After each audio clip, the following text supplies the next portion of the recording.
Hello, everybody. Welcome to Wake Up Extra. I'm Justin Brown. And I'm Dalen Brazelton. It's our brand new digital show giving you an extra dose of Wake Up Western Slope. We're excited. We're going to be doing this every Monday now. And we're going to just be giving you more news, local news, national news, some more fun stuff, and more weather, too. Absolutely. It's going to be a great time. If you have maybe seen our show, The Hot List, already airing on Western Slope now. It's kind of similar, but, we're going to be talking more about the news, and I think it's going to be a great time, Justin. Yeah, a lot going on in the news. Tomorrow, Election Day. As a matter of fact, there's a close look at the school board elections. Here's something that I found very interesting about school boards. Did you know that school board members make up the largest group of elected officials in the United States? There are 82,000 school board members, but it's plagued by low voter turnout, sometimes as low as 5 to 10%. In 2023, I found this very interesting and kind of alarming. In 2023, Ballotopia did a study that found 53% of school board seats were uncontested. Wow. So people who are running for school board just get the job, it seems. It seems like it. And it seems like, look, a lot of people might not have kids in school, but I'm reading this article this morning that breaks down why it's important for everyone to vote in school board elections. One of them, number 3 on the list, representation, saying that representation matters, but school boards, they don't look like the communities they serve. A lot of schools have a diverse group of students, but they don't necessarily have school board members representing them. So if you are in a group, maybe if you're a member of the LGBTQ community, if you're Jewish, if you're Black, Hispanic, and you don't have a kid in the school system, maybe go and vote so that their voices, you can help have the kids' voices represented for what's important to you. I think it's important to, vote in every election. I never thought about that. I don't have kids yet, so I'm not going to go out and vote for a school board member. Would you? Absolutely. I think I would. It does feel like it poses, kind of an issue. If you don't feel like you're being properly represented, I think voting is incredibly important. And one thing that I think is super important, that's really cool that Colorado does, is the Little Blue Book. Have you gotten this No, yet? I haven't gotten it yet. So the thing about the Little Blue Book in Colorado, Justin, is that it is full of all of the information that you need when you go into voting. And I think a lot of people are kind of turned off from voting because maybe they're not as educated about some of the candidates, and you don't want to vote for someone that you're not sure about.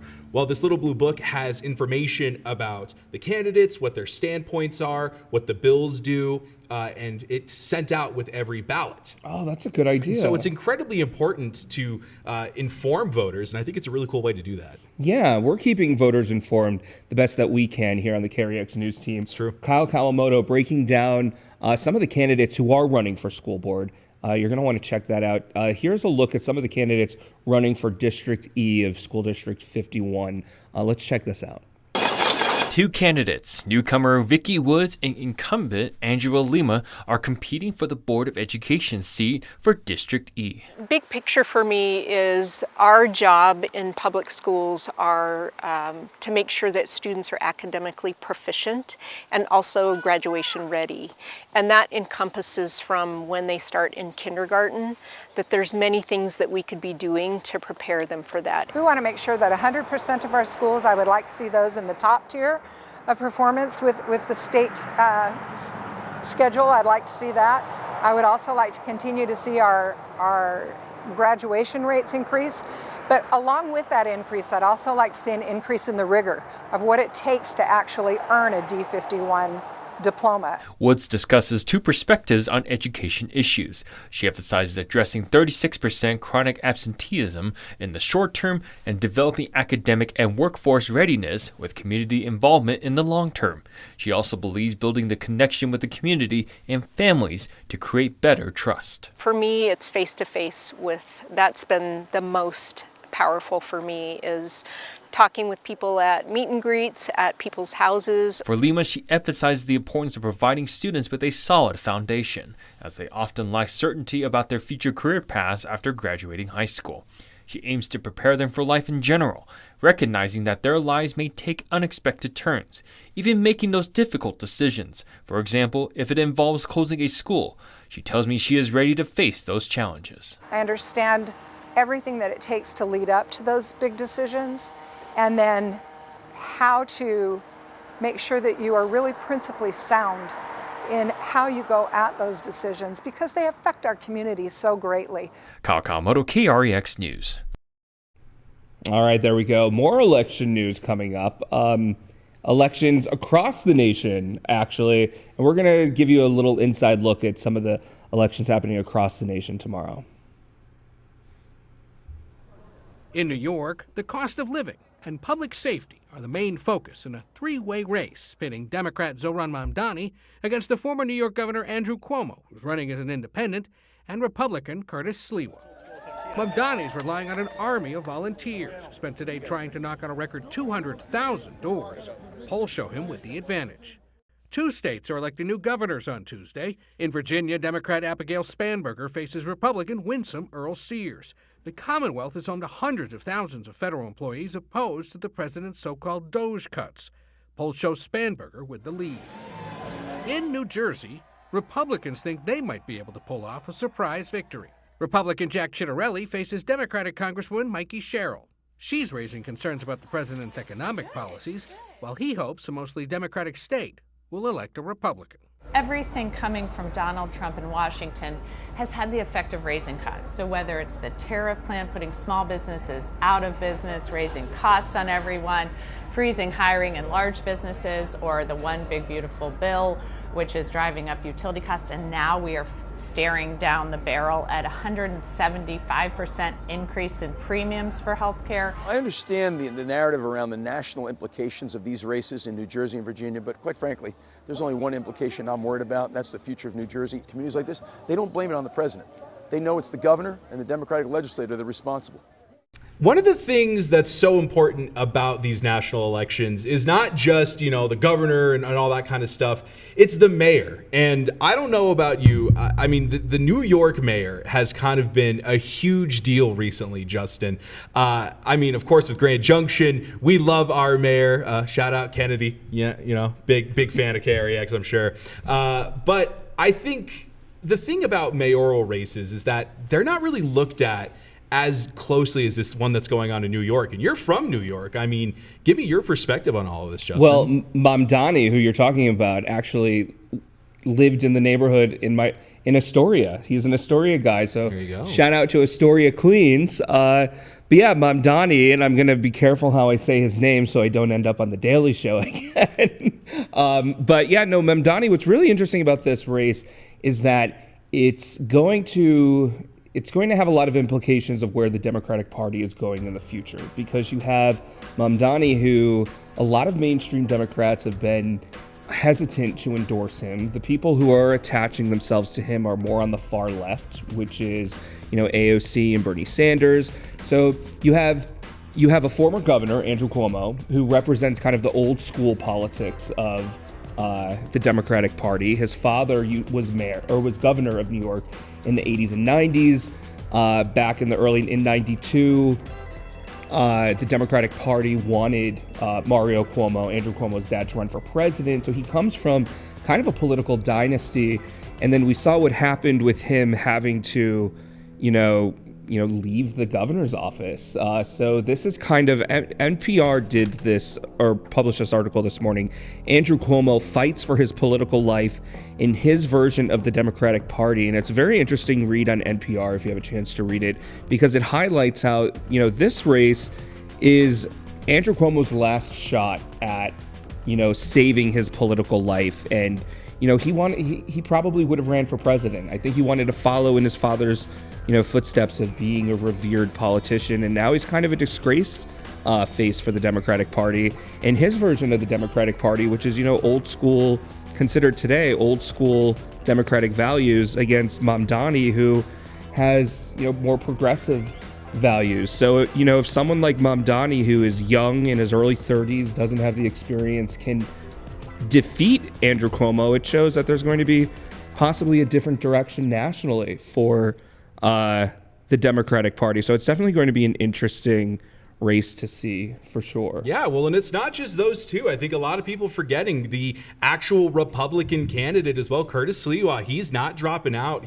I think he was offered a fair amount of money to drop out of this race, and he said no. I was the party nominee. I'm a major party candidate. I'm not dropping out of this. And I mean, politics aside, this guy, just hearing him speak is one of the most interesting things. Sliwa? Yeah, I mean, this guy he is something. He's an interesting guy. I'm pretty familiar with him from where I used to work before. He used to come in as a guest, and I used to see him around the streets of New York. He's a character. What you see is what you get with him, but I don't think he's a very serious candidate. In the last mayoral election, he was defeated by.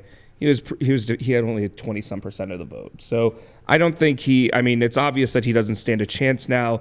And you have President Trump endorsing Cuomo. You have Megyn Kelly, a very staunch conservative voice, saying that she can't vote for Sliwa because even though she would like to, she just doesn't see him as a viable candidate.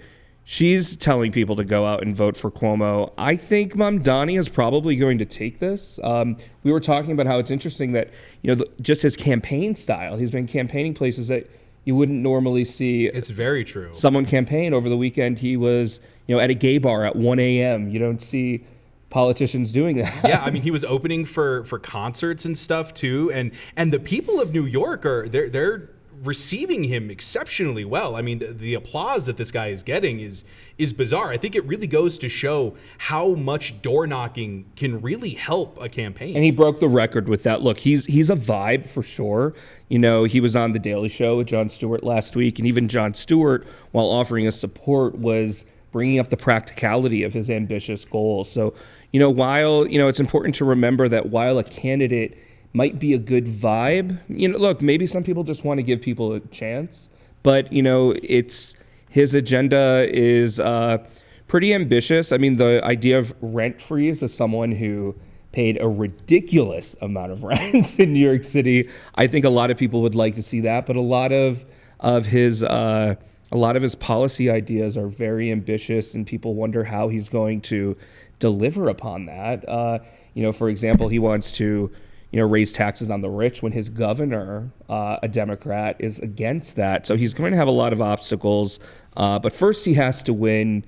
My money is on Mamdani probably winning. I'm curious to see if that happens, what that means for the city of New York and what that means for politics moving forward. Absolutely. And, Grand Junction, obviously not as big as New York, but we were talking about it earlier. It's incredibly important to get out there and vote because, especially in a small town like Grand Junction, your vote means so much. So make sure you get out and vote. Absolutely. And on Election Day, you're going to want to make sure to tune in to all of the KREX news shows because we're going to be keeping you up to date, as well as our website, westernslopenow.com. But let's shift it away from politics for a moment because there is some exciting things that everybody can get on board with. The Confluence Center of Colorado is going to be having its grand opening on Wednesday. Wow. Yeah. Jeff Hinkle, our very own Jeff Hinkle, got a sneak peek, and we want to show it to you now. The building that many thought looked like a bank on the bank of the Colorado River is finally set to open. And while it's not a bank, the Confluence Center being situated on the bank of the Colorado River is about as ideal as you can get. Is that kind of a strategic advantage to be able to be right by the river? 100%. So much of the work that we all do takes place in the river corridor. Yeah. And so it's really fundamentally important that we can take our participants, our learners, our community partners, our government, non-government officials out onto the banks of the river to talk about the work and the education that we're doing. The Confluence Center is a spot for researchers and scientists around the Grand Valley to study the Colorado River and to have meetings on how to best conserve the water that flows through the Grand Valley. Even the sign for the center is connected to the river. So our logo and the signage was designed by Masumi Shibata Designs. He's a local graphic artist here in town, and he hand collected all of this driftwood from the Colorado River to custom make the sign for us. Nonprofits like the Colorado National Monument Association, Rivers Edge West, the Eureka McConnell Science Museum, Colorado Canyons Association, and others will share the space, and the entire process was group-centered, with very little problems coming up with ideas for the space. It was a really incredible experience that I'm not sure could be replicated in a lot of other scenarios because it worked so seamlessly.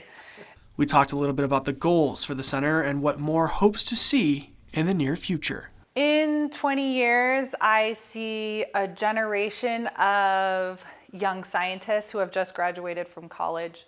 They're out in the community. They're the future of stewards of our land and water. I see this center being so much bigger than the walls that surround it today. Speaking of the next generation, Well, half of the Confluence Center is science and research based on the Colorado River.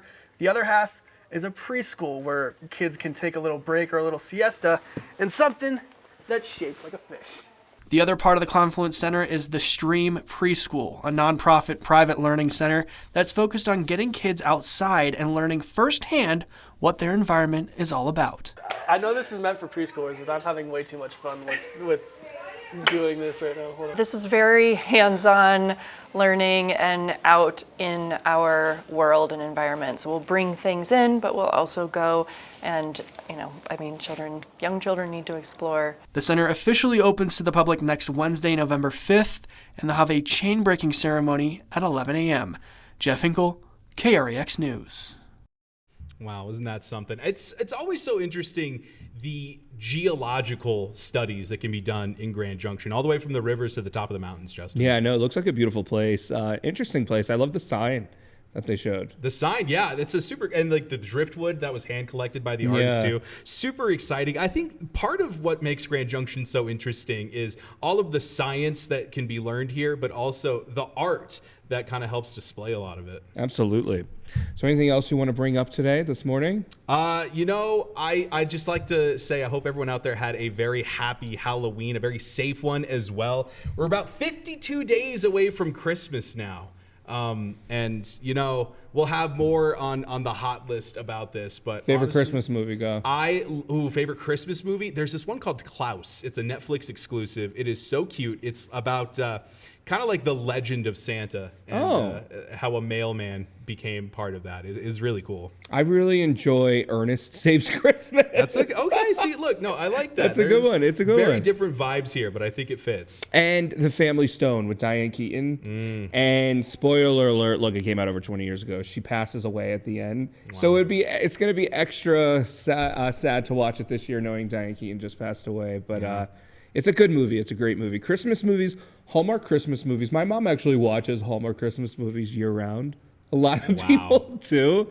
I'm excited to watch some Hallmark Christmas movies. With everything going on in the world, sometimes you just need some innocence. Sometimes you need some innocence, and sometimes you need a little bit something extra to wake up to, and that's what you got here today. All right. Thank you for watching the first episode of Wake Up Extra. We'll be back here next Monday.